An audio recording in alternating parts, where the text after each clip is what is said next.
जिस वृंदावन को पाकर के भी मैंने उस वृंदावन की योग्यता को नहीं समझा, वो वृंदावन तो ये है।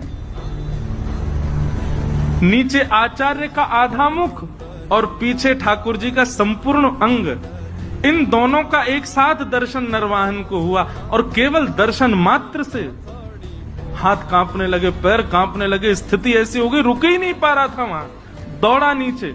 पीछे सब उसके जो सेवक गए थे साथ में, वो भी दौड़े। क्या हुआ क्या हुआ, अब तो स्थिति बस कुछ समझ ही नहीं आ रहा है क्या स्थिति है। नरवाहन ने भले ही वृंदावन से डकैती करी हो, पर करी तो वृंदावन में।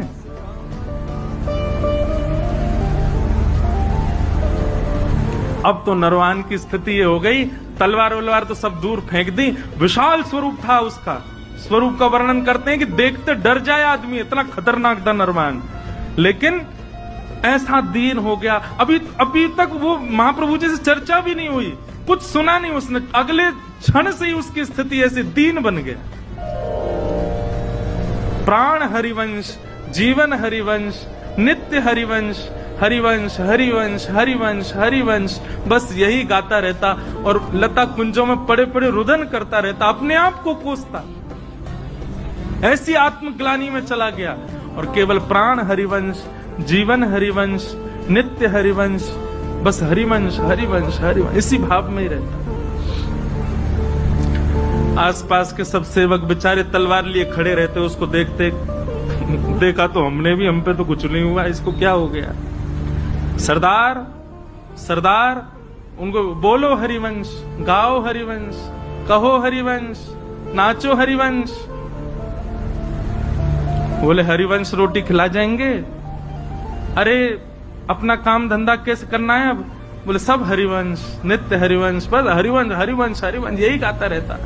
जय जय राधा वल्लभ हित हरिवंश, श्री हरिवंश।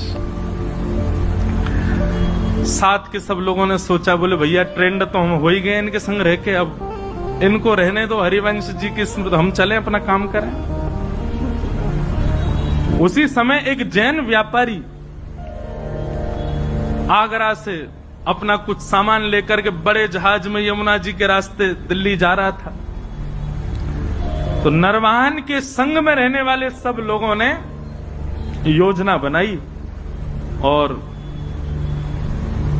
उस जहाज को बीच में ही रोक लिया। उस जहाज पर भी करीब 200-250 लोग थे। उन सब लोगों ने मन में विचार किया, ये हमारा क्या बिगाड़ेंगे। वे भी लड़ने को नीचे आ गए, लेकिन नरवाहन की सेना बहुत थी और बड़े क्रूर थे सब, नहीं जीत पाए।